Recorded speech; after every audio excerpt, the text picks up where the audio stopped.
is getting ready for a new code cycle with the 2016 code, and so therein lies the opportunity to take a look at our program and think about what changes can be made, should be made. So we've got 1 hour, and that's not a whole lot of time. I will try to pause and ask so people can ask questions. And we are just going to leave it unmuted, so just mute yourselves just so that will work. And if I'm not pausing enough, just interrupt me. So I'm going to go quickly through the timeline. I'm going to give you some context, just how we're thinking about it. So again, if everyone can just mute yourselves, that would be awesome. Otherwise, we're going to have to mute all of you, and then you're going to have to raise your hands to talk, which I think is probably a little more annoying. So if you can just mute yourselves. And also, please don't put us on hold. So go briefly through the context, and I want to review some of the opportunities that we're looking at and discuss them, and hear some of the opportunities or concerns that may be on your mind. So this is a quick process. We've been kind of looking at some things for a while, but we are doing some technical reviews for the past several months, or even longer than that. We're going through a period of public comment and advisory groups at this point. We're looking to have a first draft posted in August, and hopefully final version in September, I know. And then have kind of recorded rater training in October that will prepare folks for 2016. You know, we'll have some public documents posted in November, and probably the ability to submit under the 2016 code will probably come into effect in January, just in time. So that's our brief timeline. We'll kind of keep you updated on it, and you know, with information through this kind of ongoing article regarding the updates. So just the context that we're looking at, you know, because the question comes up, you know, as the code gets more stringent, why are we doing green building certifications? Do we still need them? What's the role? And so, you know, all this discussion about meeting our 2020 net zero energy goal for new construction, we still have a lot to do to even get there and then go beyond that, because I don't think that's quite getting us where we want to be in terms of lower carbon homes, whether it's new or existing. And so that's where I still think there's still opportunity for us to introduce ways to go above the code today, and also prime the pump for future, you know, practices or innovation. So here is just our getting to 80% below zero.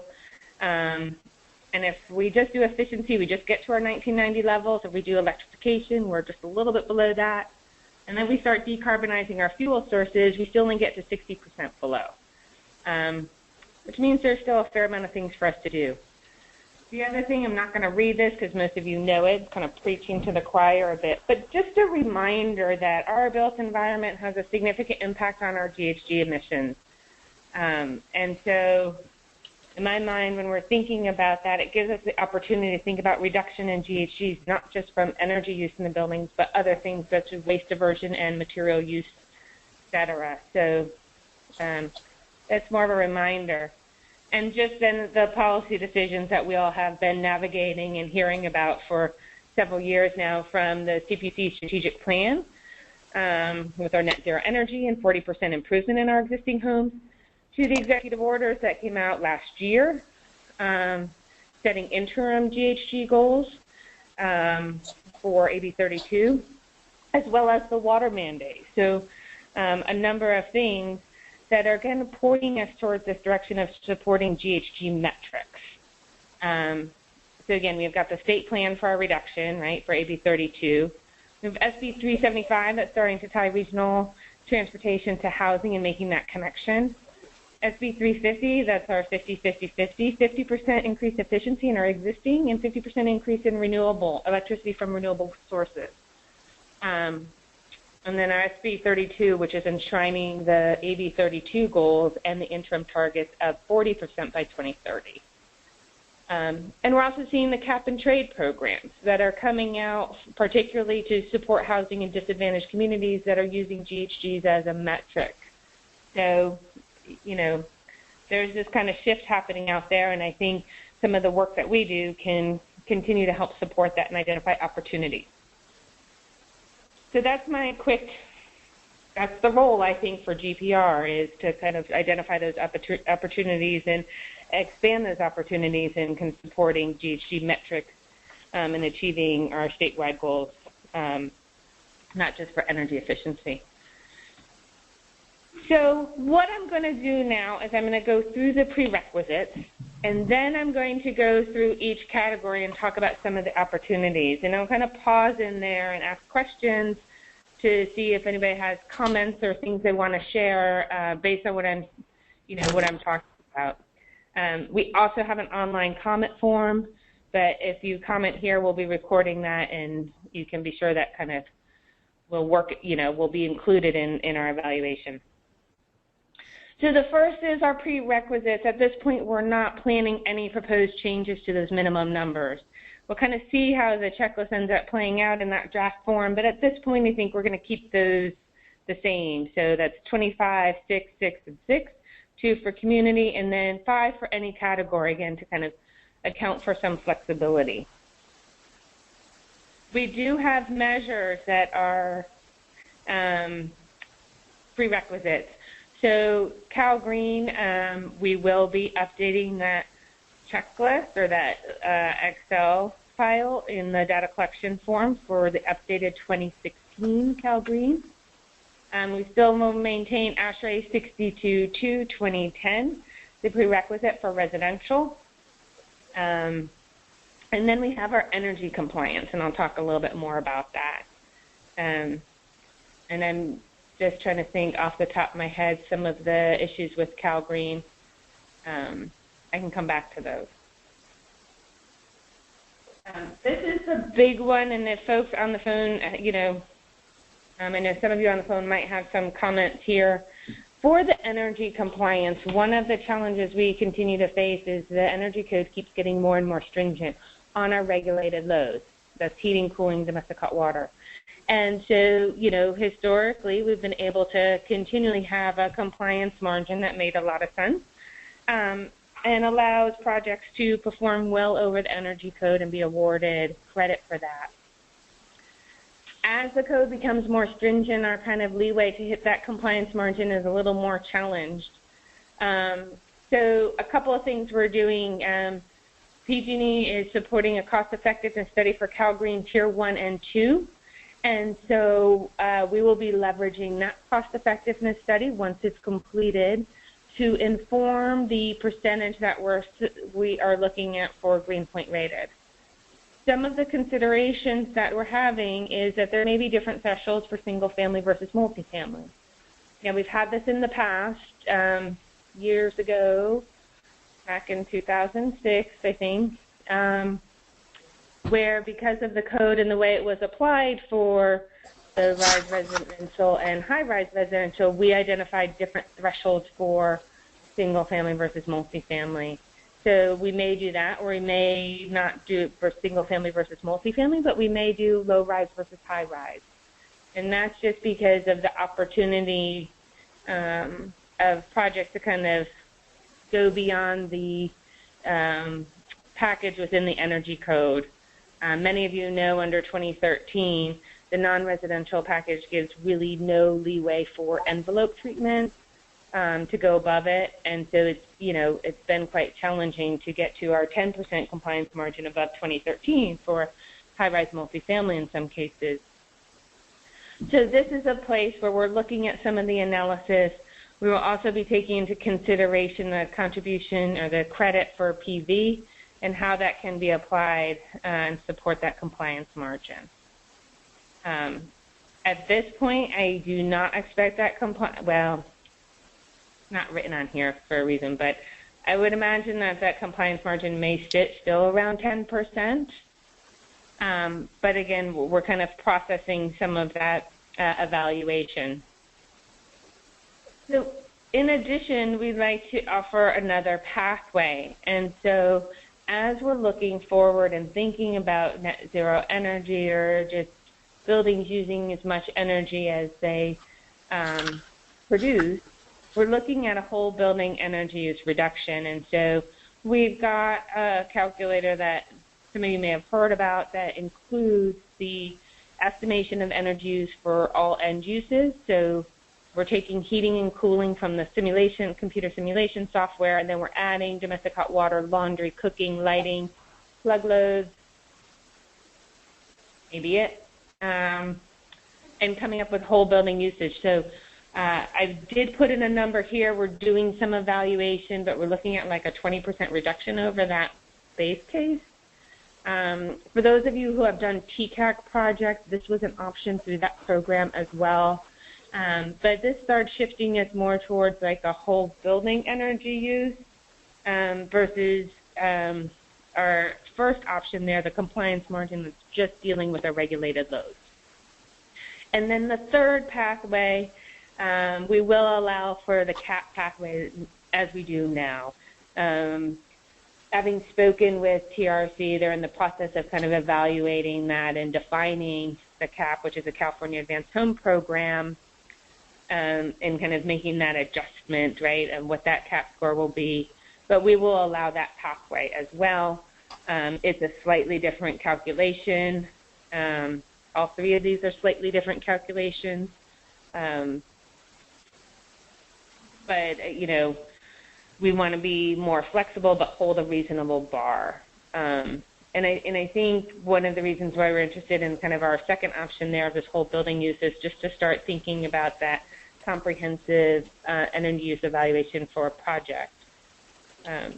So because this is one of the most challenging pieces, I think, I'm just going to pause there for a second. Does anybody have questions, comments, concerns that they'd like to share now about the energy compliance threshold?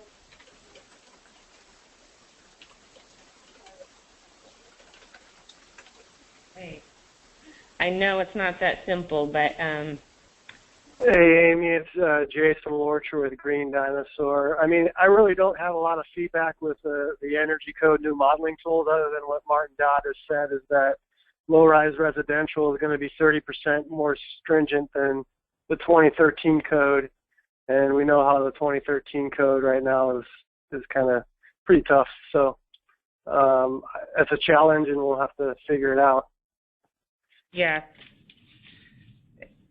I agree. I think, you know, we've ended up with a number of challenges, I think, in the 2013, and I, not just with kind of the stringency of, you know, 2008 to 2013, but the changes of forms and rollout of software. I think we're going to be avoiding some of those issues with the software. I do think, you know, some of the new elements in the energy code are going to be the high-performing walls and attics that are part of the base package. The base case for the water heater is a tankless. Duct leakage is dropped to 5%. Those are a couple of examples of things that we're looking at. So, yes, it is becoming more stringent. I think the PV credit has been adjusted. So we're definitely keeping those in mind and looking at kind of different packages and the cost effectiveness. So just for to remind folks, in CalGreen Tier 1 and 2, the compliance margin is 15% for Tier 1 and 30% for Tier 2. So, and I think part of why, you know, I think we're interested in kind of also providing these other options in terms of whole building energy use reduction is because then we can also start looking at really giving some more credit, for example, for lighting. You know, and we have some credit in there for domestic hot water, which is slightly different than our compliance software, because a lot of times those end up being larger portions of the load. So thanks, Jason. I appreciate that. It's definitely more stringent. I know you're working a lot on multifamily where it's hit a little bit harder in the past code cycle, so we'll keep that in mind. Amy, this is Pepper. Hi, Pepper. Hey, so I just want to let you know DEP is also working with USGBC because LEED V4, yeah, what they put in for V4 we can't do in California that the rest of the country can do. So we're still working on that as well for the energy credit, and we're looking at a whole building energy use reduction. But we are hoping to see what the cost effectiveness study is that we're working on, and we're also looking at TCAC, and we haven't accepted the California Advanced Home Pathway before, but it's definitely on the table right now. Okay, great. All so right. yeah, you're not the only ones. You're not the only ones trying to figure it out. Good. Then we can kind of keep our communication, keep in communication and kind of see where things play out. Perfect. Thanks. This is Sean Armstrong, and I just had this I had a disconcerting experience this spring. So yesterday I found out, delighted to know, or today I found out, yesterday we were funded for 5 new zero net energy / net positive projects around the state, 3 apartment complexes and 2 housing projects by the USDA. So it's all farm worker projects. Now I had these run by Deanne in the Energy Commission's 2016 software, and I found that if I used heat pump water heaters, it dramatically changed the code compliance around the state. And it was very different between multifamily and single family as well, such that the single family projects were failing and the multifamily projects were passing. But the coastal projects where there's not much heating or cooling load to save, there's very little allowance, even under an all-electric baseline, for the heat pump water heater. So going even to the 2016 code actually fails a lot of zero net energy projects that I have built already. And I'm really concerned that it essentially prohibits the use of heat pump water heaters in a great deal of the coastal parts of the state where most people are. So I look at the 2016 code option as really problematic, especially as it pushes to Tier 1 or Tier 2, because it is already a very gas-focused code, in contradiction to what Greenpoint Rated is trying to do with your program. And it seems to be exacerbating existing code orientation towards gas to make it really, really that way in 2016 and beyond. And Sean, just on the single family, multifamily, they're both, well, obviously a single family, but is multifamily low rise? Multifamily low rise, exactly. So it's all in the low rise residential model that we're looking at. And there's all these advantages in the shells of the multifamily that we get to take advantage of, that the single family houses don't. And even with extended shell work on them with thermal bridging insulation and such, it's just the allowances and the way the balances work out. It's okay, we can get it to ZNE, but the domestic hot water heaters and air source heat pumps flunk out in the single family homes in different climate zones. And the coastal versus inland discrepancy is also really pronounced, so it's both. Got it. So we're going to be doing some more extensive evaluation with some subject matter experts who can speak to this much more, I think, coherently and comprehensively than I can in doing some runs and analysis. But what I'm kind of taking away from this, whenever we have these options kind of lend themselves for different opportunities or different configurations. So as we're looking at this and we're looking maybe at how heat pump water heaters play out or all electric, we may have to be looking at how does, options 1 through 3 kind of support or not support some of those configurations that we may be looking at or wanting to see or expecting to see. So we'll keep that on our radar to see. One thing to keep on your radar then? What's that? I was going to say thermal storage heat pump water heaters is not supported in the code software, although I'm certainly working on it. But I hope that Greenpoint Rated is able to incorporate it perhaps sooner than the state can, so that we can show what that looks like so far as carbon storage, like carbon pollution storage, running it during the day when there's a solar maximum and not at night. We can work towards a more carbon neutral, not just zero net energy, but carbon neutral building. I'm hoping that's next steps innovations, because I understand this is a comment period that we're having, so that's one thought I wanted to put out there also. No, I think that's good. And there's opportunities, I think, as we go through this, I'm just going to keep track of my time so I can keep us going through but not cut the conversation, where we can look at opportunities to maybe adjust something like our whole building use calculation, right, and how that's being done to make sure we account for certain things. And then there's other opportunities just to give, not just, but to identify measures in terms of maybe acknowledging thermal storage where it may or may not be part of a calculation. So we can do one or the other or both, right? So there's a number of ways where I think I like to look at some measures on the checklist as the opportunity to bring things to light or just educate people about the opportunities, and then we can also look at how they end up calculating into energy use. So, and I think you'll see a number of measures on carbon that will come up later on, too. So going to community, and just have a couple of things here. One, just something really simple on our parking space methodology. It's not, I was going to say well-defined, but it's not defined under the current version, particularly for visitors, and so we'll be defining that. There's been an incredible amount of discussion of EV charging for a single family, and we're actually seeing, probably going to see a number of REACH codes in the next cycle that look at EV charging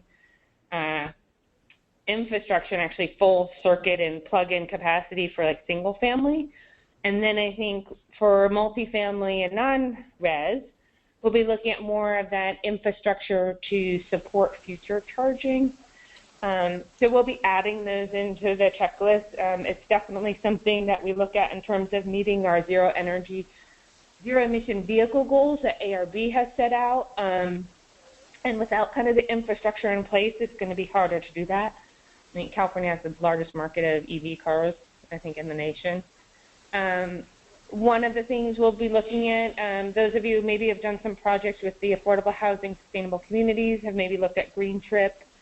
We're going to be looking at that. Is there an opportunity to give some recognition there for a threshold or utilizing that tool, or is there any kind of equivalency? So we're talking with them. They're just down the street from us here, Transform. And then the other thing, I don't have a good defined list here, but I'm just putting it out there, is in terms of resiliency measures. It's been kind of an ongoing conversation, and as we think about climate change and adaptation, what are things that we want to be kind of considering or encouraging or bringing attention to in terms of whether it's different aspects of durability or different hazards like sea level rise or extreme heat. So those are some elements that we're looking at under community. The first two seem pretty straightforward. The third one, Green Trip, we're kind of looking into, and resiliency measures, you just heard me kind of rattle ideas. And so we'll be kind of looking at those more explicitly. Any comments on community? And I'm going to go on to energy.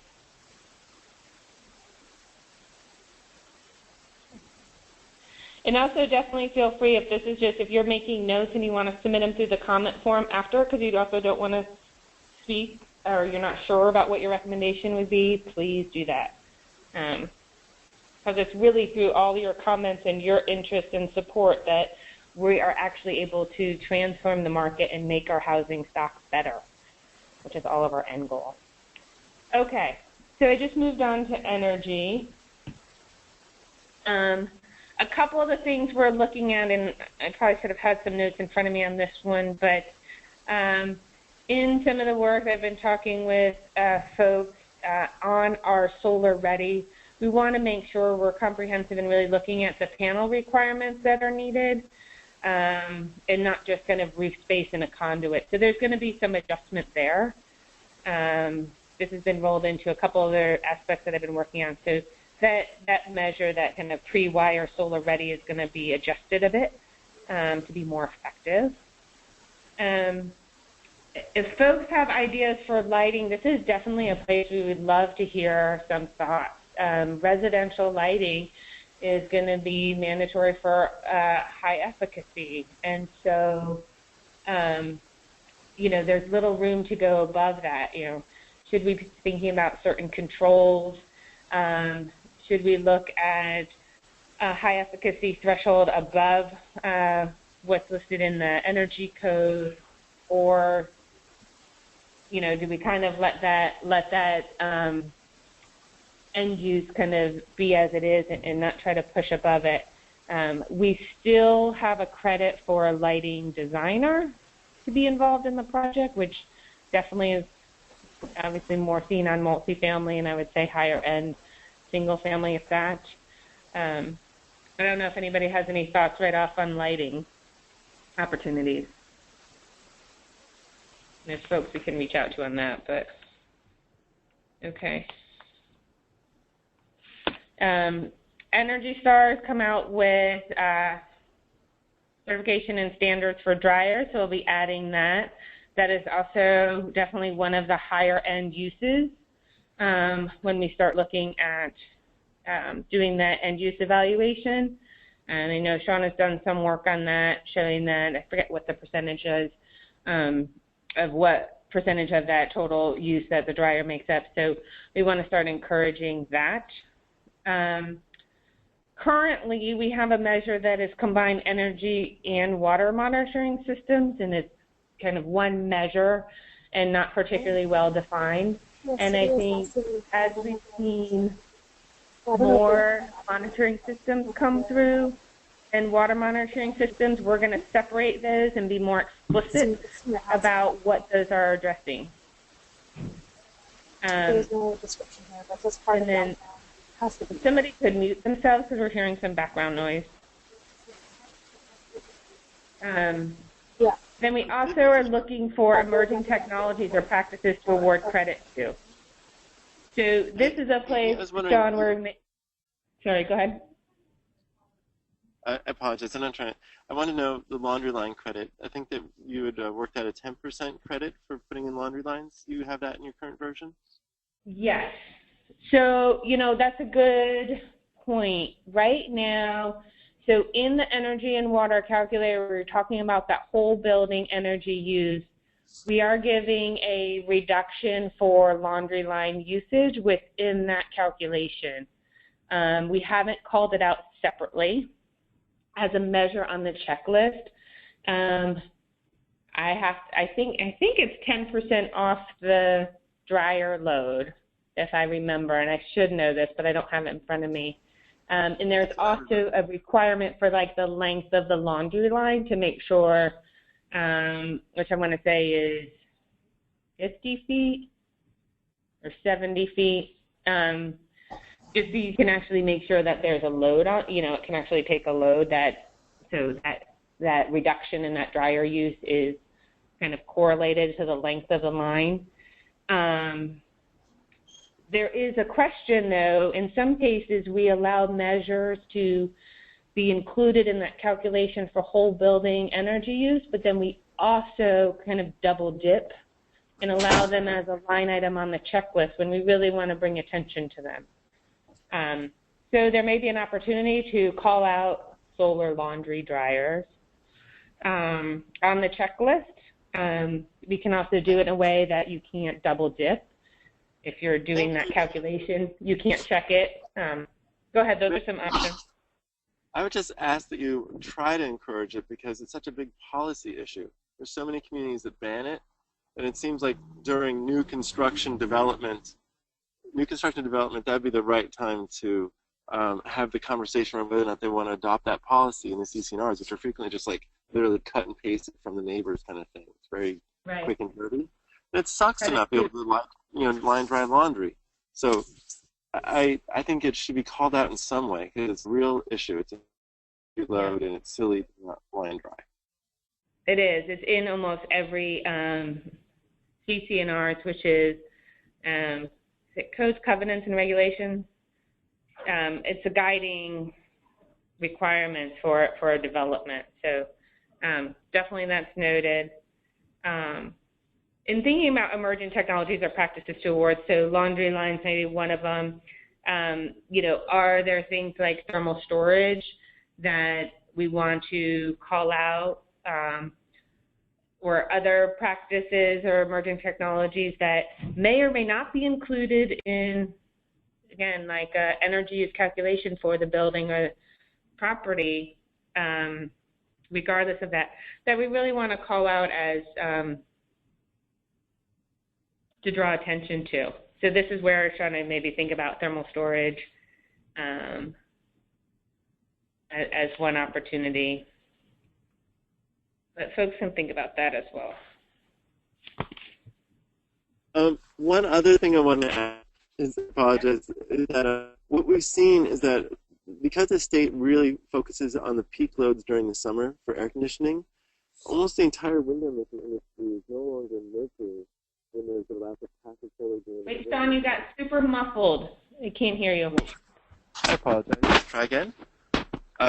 There are not many windows being manufactured for the passive solar market. If you want to heat your house in the wintertime, like by putting shades over it during the summertime, awnings, and then having a window that lets in heat in the winter, that strategy barely exists because those windows aren't being manufactured. And so I think focusing on incorporating window awnings so that you can decarbonize the energy use in the wintertime, which is a lot of natural gas consumption because there's not much solar energy available. I would say that's something to call out, like window awnings, terrific idea, and change the existing market for windows, which you just can't buy them barely. Like a high solar heat gain coefficient window with a low U value, that passive solar heat gain window that's well insulated. So a couple of thoughts on that. So we do call out overhangs. We combine them with, it's interesting, we combine them with gutters, and we do 16-inch, which is dealing a little bit more with durability, and then we give credit for 24-inch to, but it's not, that's overhangs, not necessarily the shades over the windows. But we do have a measure identifying passive strategies. It's one measure, and it's kind of an either or for passive cooling or for passive heating, and not both. And so maybe one of the questions is, are we addressing passive strategies in the right way at this time? And I think maybe I can put that on a list to review, but we may not be addressing it in the right way, one, to bring people's attention to it, and to encourage those practices. So yeah, that's a good point. Okay, let's see. Next on IAQ and health. And so a couple of things here. Right now we give a lot of credit for insulation. One of the things I'm working on is confirming some of the market penetration for the residential ventilation testing standards on insulation. So kind of the last review I did, it was essentially Johns Manville and Owens Corning were the only ones out there that, you know, tested and had their product about, and it was only a certain number of their products evaluated meeting the residential ventilation standard as set out by, used to be the Section 1350, but it's the CDPH standard. So we're kind of confirming that to make sure we're still targeting the right product. And it's not become ubiquitous. The other thing that we're looking at is best practices for ASHRAE 62.2, because currently we give credit for best practices of ASHRAE 62.2, but essentially you can still almost meet those best practices with an exhaust-only ventilation fan in your bathroom. So, which is not necessarily the best practice. So we're going to be looking at that, and we've had some time to sit with 62.2 for a bit, so people aren't so, people are a little bit more used to it now, kind of. So we're going to be identifying best practices there. So again, we can, start trying to get the market to the best practice, not the bottom kind of baseline practice. We have low leakage tests for mechanical ventilation, which really isn't making sense, so we're going to be removing that. We're looking at adding smoke-free multifamily housing from a policy standpoint measure. There's a lot of movement of this nationally. HUD has been looking at it, and so look at that opportunity. Looking at, I added integrated pest management. This also could have been under our resources. We'll see where the points kind of play out, but adding integrated pest management measure. And then we have opportunities for others. So this is indoor air quality and health, and this is new construction. And so are folks, seeing other opportunities that we want to be drawing attention to and encouraging the better or best practices to address IAQ and health?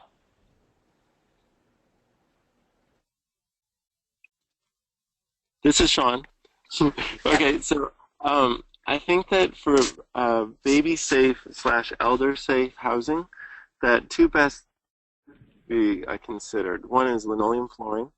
It's a natural product all the way through, and there isn't a plastic coating to the top. That'd be the number one best choice as far as I can find of what internationally people consider healthy, safe. And the second would be wood flooring that doesn't have a polyurethane coating, but instead has a penetrating sealant that's a natural oil or oil wax base. So linseed oil mixed with beeswax is a great example, but other options exist. So that is for the flooring. And I think that milk paints, I've been looking all over, even the no VOC latex paints, that's a plastic material. It's just it's a poly coating of all sorts of different plastics grouped together. The solvents dissolve out, and you have a plastic coating. It's just inherently a thin plastic nasty membrane. So a milk paint, which is a very durable paint, is what I'd recommend for any interior surface, essentially. And you can get coatings on them to make them so you can wipe them down better for like kitchens or bathrooms, but basically they're good for all the rooms. That's two thoughts I put out there. It's just like a very simple, this is the real thing. There's not a whole lot of other options besides those nearly food-safe, non-toxic, natural material products. Wood, linoleum, milk paint.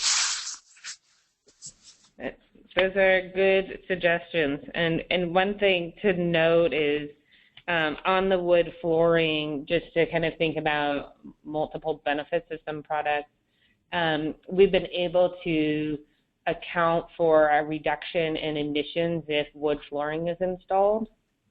Essentially, that's over carpet, versus carpet or any other thing where you're looking at replacement, and it has the refinishing capacity. So within the checklist, when we produce the climate benefits, we're accounting for that as well. So I think what we can do is in the checklist where we're looking at zero VOC paint, maybe look at how we can think about milk paints, or I guess that would be the only alternative.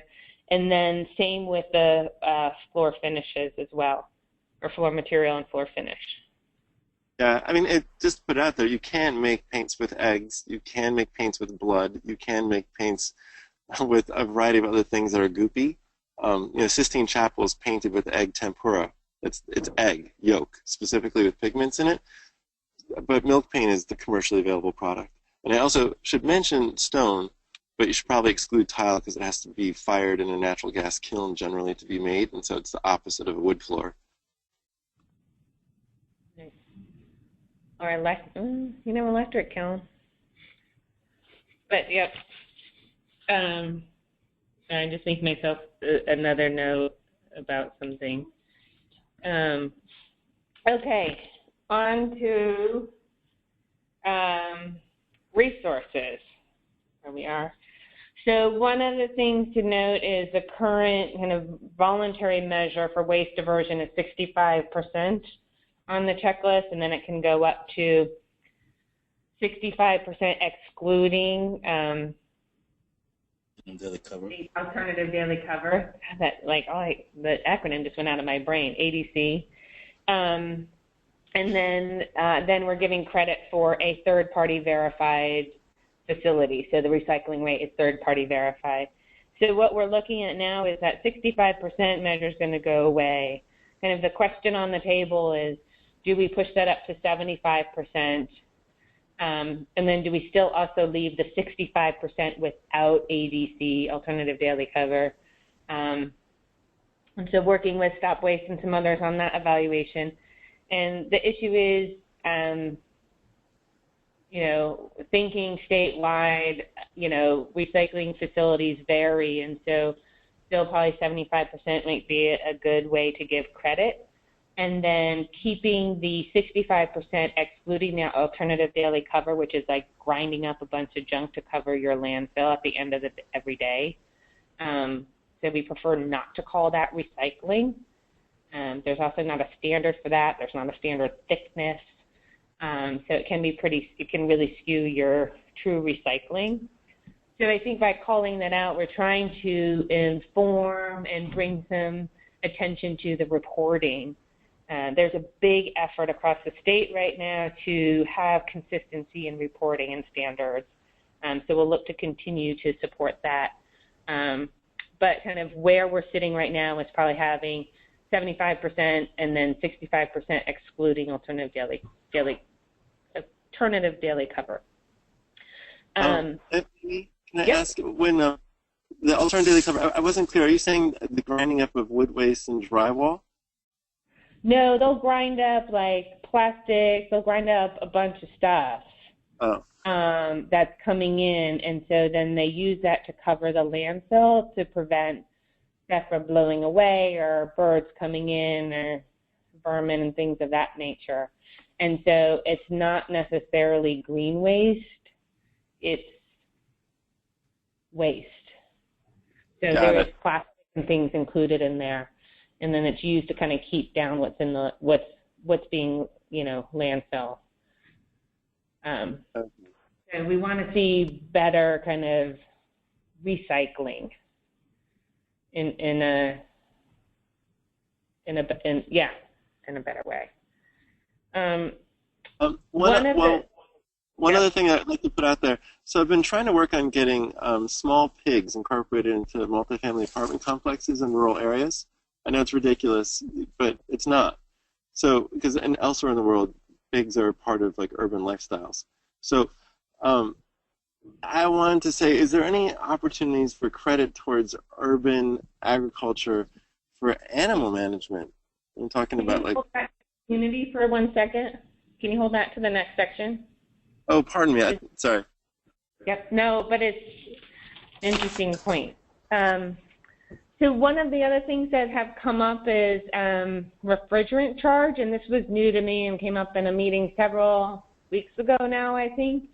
At one point we were looking at R22 was getting phased out, and it was had high ozone depleting potential as a refrigerant. We went to 401A, and we got our pink labels, and things are looking great. But it still has an impact. And so what we're seeing now is CO2. And so then when we look at, and I really should have numbers in front of me, but the magnitude and difference in terms of that impact is not insignificant. And so that impact of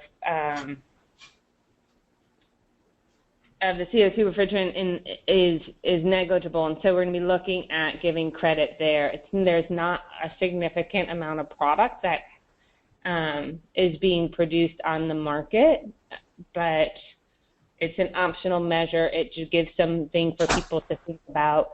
We will also work it into the climate calculator to contribute to the carbon footprint.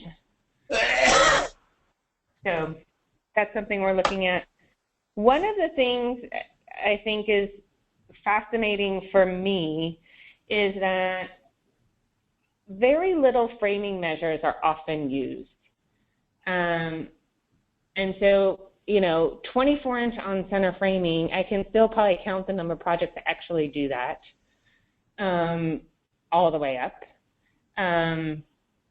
Or other advanced framing measures that really reduces the wood in the walls, increases the insulation. I would still say overall, and I think it's probably other, you guys are seeing this too, that there's not a big uptake there yet. it's not ubiquitous. But if there's any other kind of framing measures that can be leveraged, those would be good. You know, we do give credit and we do calculate the carbon footprint of a smaller size home versus a large home, and calculating the materials that goes into it. And we are to look at some of the durability measures, and this kind of goes back to, I was talking about the integrated pest management and some of the resiliency measures where we can think about, you know, durable buildings. These buildings are going to be around for a while, which is why we need to be thinking about our kind of what carbon emissions we're locking down with the buildings we're building today, because they're going to be around in 2050. And so we also want them to be around in 2050 and to be durable. And so are there measures that we can think about that can, you know, reduce some of the defects?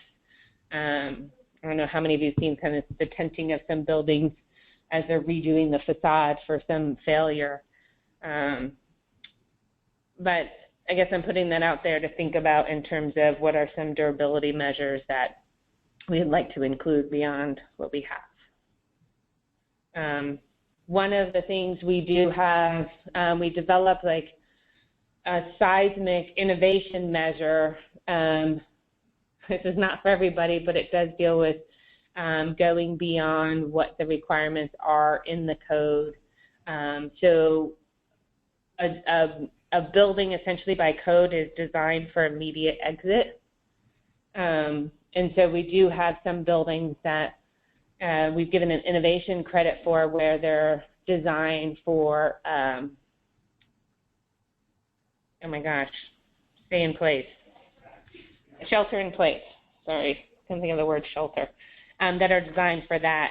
So it's a more stringent code. So that's an interesting example of durability and really a way to think about preserving a community as well.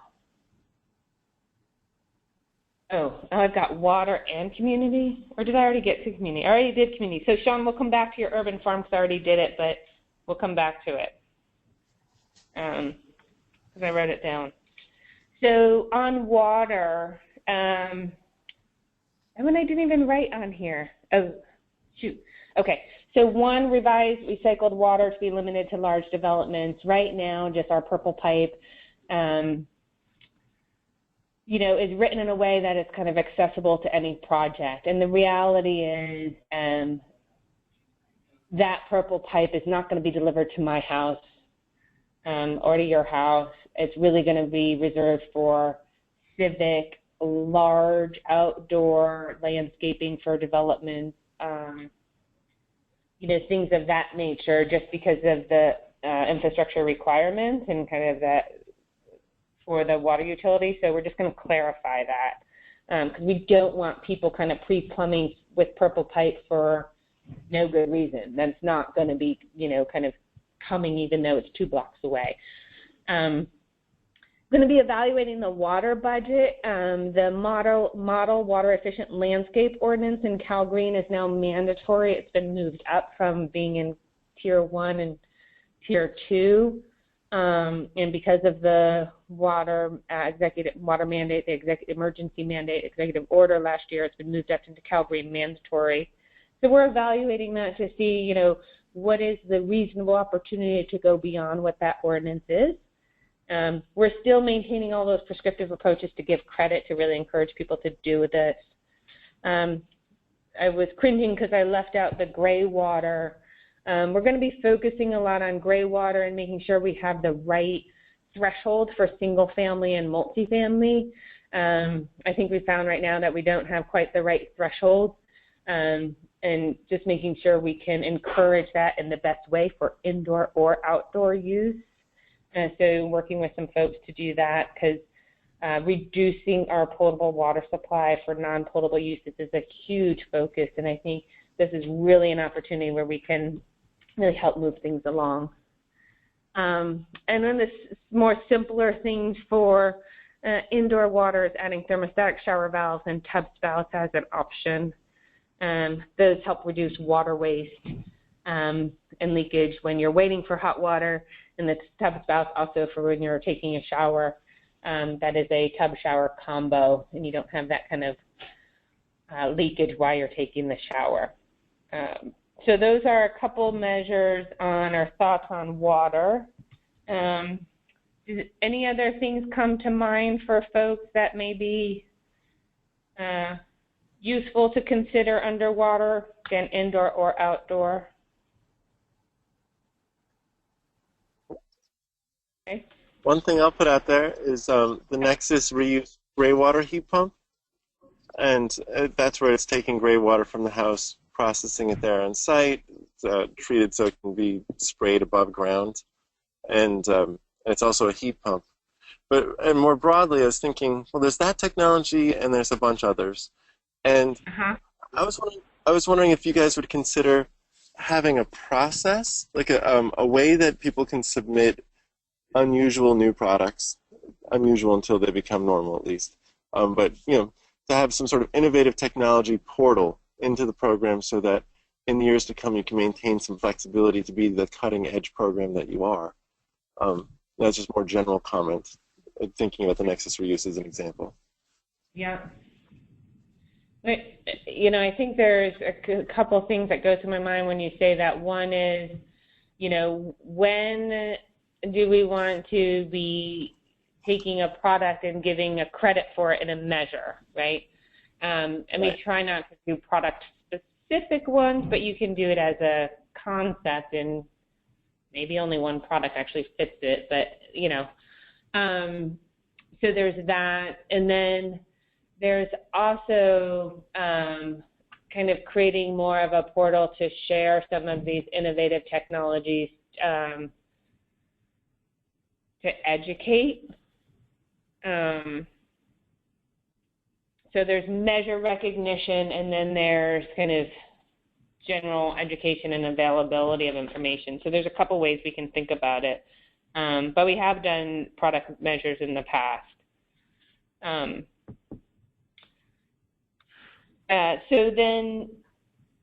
So then one question you had, Sean, and anyway, I've forgotten we had done community already, was on essentially urban agriculture. And so right now what we have is a measure for community gardens. And I guess, what's the opportunity to say, okay, well, we have community gardens, and, to ensure access to healthy fruits and vegetables from that regard. Is there an opportunity to add kind of another tier to that in terms of access of urban husbandry? Yeah. And I would point out that, some of the neater, more cutting-edge movements are literally cutting the edges off of branches and grafting on new types of fruit trees to the ornamental cherry types, for instance, in the Bay Area. So moving towards urban forestry, because you don't get a whole lot of fruits out of a garden bed, but you do off of a plum tree or off of a peach tree or a nectarine tree or an orange tree. So what I see is community gardens frequently fail because people don't trust that they have exclusive access, or that there's some people who just sort of take over a whole bunch of beds because they're enthusiastic and exclusionary. But planting fruit trees all over the property can be a way of decentralizing control and getting things that require a lot less irrigation and maintenance and don't require constant weeding. So I push for that, just generally to acknowledge the role of more woody plants in the long-term maintenance of a site as opposed to garden beds, and which have like little fleshy things you change out every year.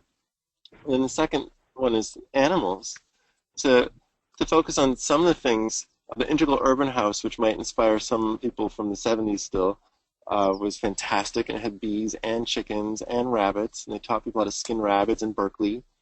So there's a few animals that are small enough to be maintained within the city boundaries that it would be neat if you guys pushed urban food waste recycling towards them instead of shipping it out of town or making stinky compost piles.